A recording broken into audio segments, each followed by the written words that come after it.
I'm Marie, and welcome to my YouTube channel, MBC Lifestyles Diary. I live in New York, and I love to entertain and cook. I love fashion, and I love going to cultural events. I'm asking you to join me on this adventure. Please subscribe and like if you want more content. Hi, the last time we spoke, we were talking about setting up for a dinner party. I've done my guest list, and it's going to be my cousin and her husband, and a friend from work with her husband. My cousin and I and our respective spouses, we go to the theater together, and the friend from work was kind enough to invite me to her home first for dinner. So I am returning the favor and now inviting her to my home. That's important. If somebody invites you somewhere, it's nice for you to reciprocate in the way that you can. And so I'm fortunate enough to have these two interesting couples, and the things that they'll have in common is that they like theater and the arts also. So, and for my menu, as I said, I always pick something that I'm very good at cooking because I don't want to stress about it. And I've decided that I'm going to do, as an appetizer, a shrimp and garlic sauce with Italian bread on the side, and I'm going to have a fruit and cheese plate, because both of those are very simple to make.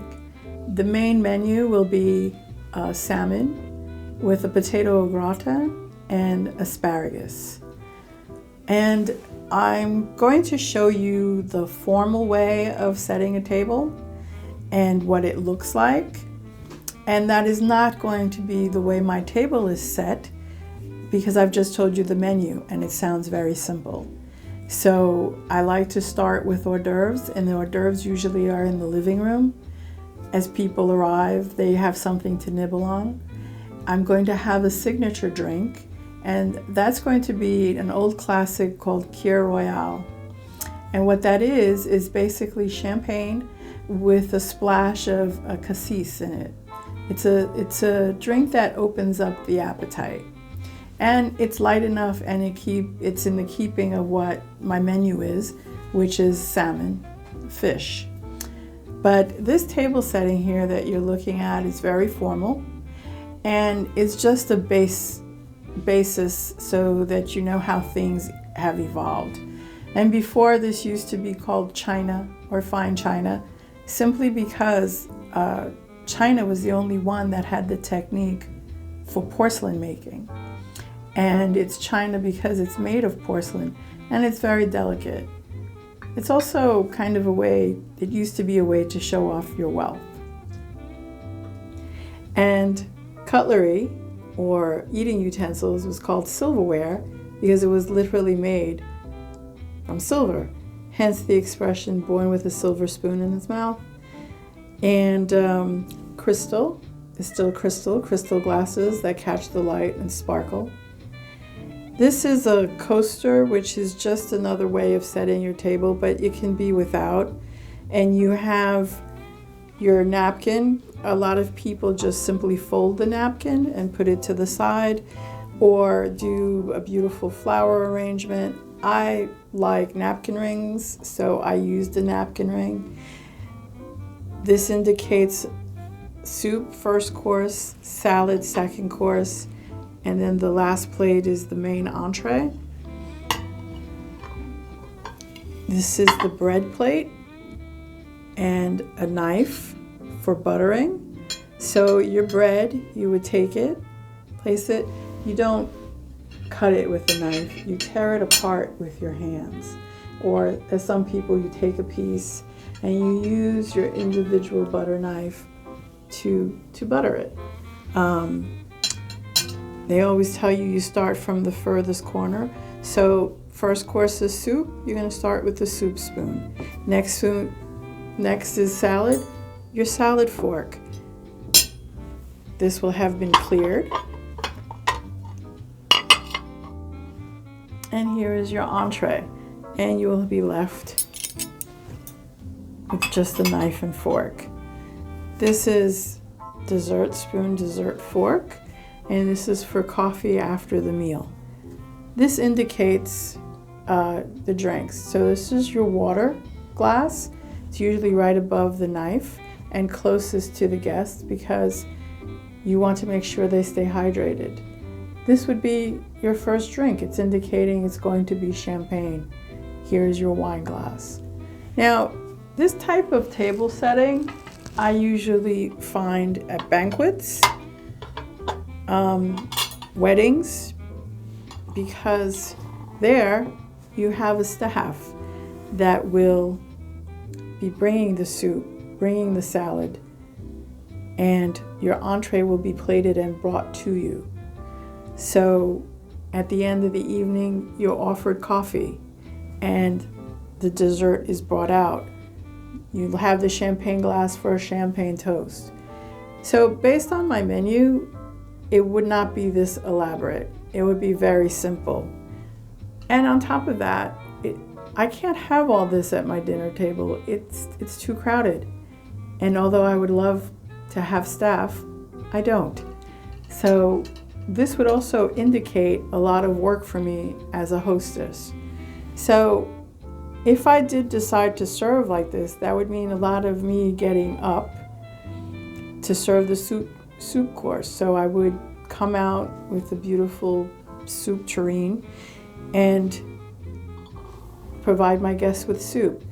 Once I saw that they were done having the soup, I would then have to get up and clear and then come out with the salad, serve my guest salad. Once that's done, clear that and bring out the salmon, the asparagus, the potatoes au gratin for them to serve. Like I said, I don't want to make my life that complicated. So it wouldn't be this formal of a setting. I mean, I would still keep certain elements to have the table be pleasant to look at, but it would be with the thought that it's going to be family style. So my guests would walk in and basically they would find a very simple table setting. Because I'm also not going to be getting up, I'm not serving soup. And since this is so simple, it's going to be family style. The champagne, I'm doing a signature drink called Kir Royale, which is champagne with a splash of cassis. They would be having that with the hors d'oeuvres. So, and the coffee isn't going to be here because I like to serve that with dessert.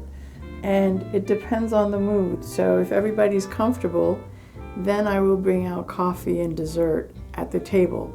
But people don't need to see all that. So it's basically very simple.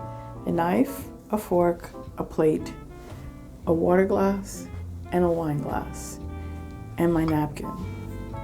So as a guest, you take your cue from the hostess. So she'll tell you, okay, you finished with the appetizers. Everyone come, let's go to the table. If you're still drinking your champagne, you feel free to bring it with you. We sit, I can tell people where I'd like them to sit, but since it's such a small gathering, you know, the husbands and wives will sit next to each other or across from each other. Things will naturally fall. As a good guest, you would ask, where would you like me to sit? And then I can direct. You will be looking towards the hostess to give you cues. So my cue would be to take my napkin, put my napkin ring aside, and put my napkin on my lap. And I would tell everyone, please serve yourself. So let's say I would start it off. I would have the salmon dish in front of me and offer it to the guest on my left. She'd then pass the platter to her husband, my husband, the next guest, and say, please have some potatoes. Please help yourself to the asparagus. Things would naturally flow.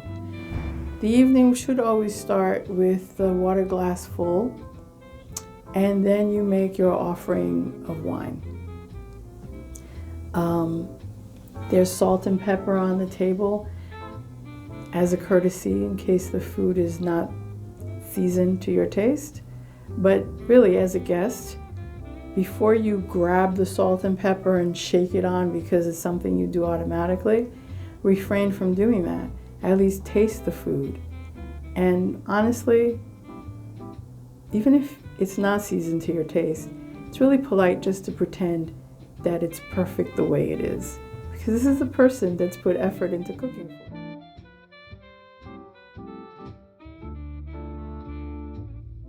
Hi, on my next episode, follow me for the wine suggestions. Please hit subscribe and like for more content.